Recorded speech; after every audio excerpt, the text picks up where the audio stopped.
So today I wanted to highlight a few incredibly valuable tools you can use to get the most out of your Stardew Valley experience. And everything I talk about will be linked in the description below.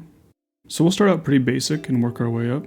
So first up, the most widely used resource, the Stardew Valley Wiki. I'm sure a lot of you already know about this, but it's the ultimate resource when it comes to general information about the game. Need Caroline's favorite gifts? Need to know what fish are available when it rains in spring? Or stuck on a quest or something like that? The wiki has everything you could possibly need for overall game info. Next up, we get a little more specific to your game world, and we can dive in with the MouseyPounds Predictor. Now this is a bit more in-depth and requires you to upload your save or type in your game's seed. You can typically find your save files at the locations listed here and just hit upload. Once uploaded, you get all of these tabs here that'll tell you some RNG predictions about your save file. You have what floors in the mines will be infested each day, mushroom levels, and even potential prehistoric floors in the skull caverns. You can see the full traveling cart inventory for the whole year and beyond.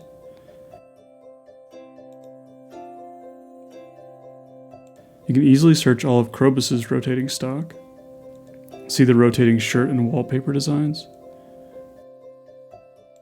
predict which geode you open will be, one of the most valuable tools in the site by a long shot.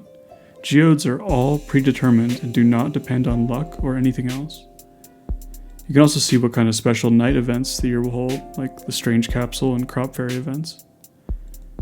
You can see what your enchant patterns are at the volcano, and the remixed mine rewards if you have them enabled.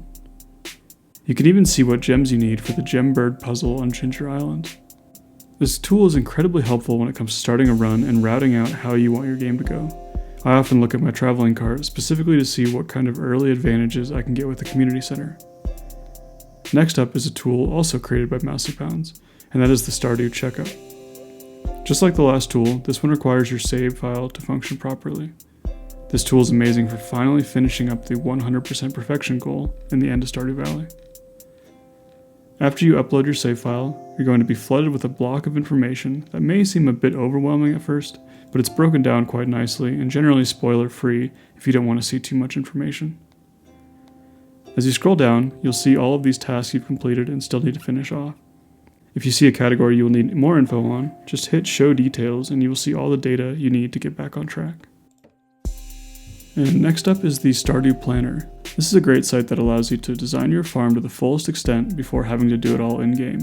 Whether you're designing for aesthetics or purely for profit, this planner is a perfect tool to get where you want to be. You can start with popular uploads from other folks in the community, or just make your own from scratch. There are convenient highlight options that can tell you how far certain items reach, like the range of a scarecrow. And there's also an object count that will tell you how many of each item you'll need to actually build the farm in the game. Interior design options are also available to make your ideal farm. And once you're done, you can just save it and revisit it anytime to make changes as you please. I love using this tool once I get out of my first year and start making a more aesthetically pleasing and less min-max profit-based farm. Next up is the Stardew Crop Planner. This is a great tool for figuring out when you can plant crops and what you can expect from each harvest. I tend to use it a lot when figuring out how much time it'll take when growing things with Deluxe Speed Grow or the Agriculturalist perk. Just click a day, pick a crop, enter a quantity and fertilizer type, and either plant or auto-plant if you want the planner to automatically add in planting on the day you harvest. Now with the cauliflower here, I can see that if I start on the 1st, I can get 2 total harvests, and I shouldn't replant on the 21st since there isn't a 3rd harvest. You can see how many seeds you'll need on what day, what to expect for profits, and you can plan accordingly. And the final tool I like to use is the Stardew Profits crop comparison site. This tool allows you to tweak a bunch of settings and find out what the most valuable crop to grow is at any point in your season. I can see here that in summer the starfruit is the most valuable initially, but if I pay for my seeds, things change quite a bit. And what if I don't plant until the 3rd? Blueberries technically are now more profitable, but what if I don't sell them raw and keg them up instead? Now hops are the best option. It's an interesting tool to play with if you want to get the most out of your season and aren't quite sure what to plant. There are a few more intense tools you can use to maximize your time in Stardew Valley, but that'll have to wait for another day. Thanks for watching, and I hope this helps you either plan your farm out or just figure what the last crafting item you might need is. And of course, all the links are in the description below.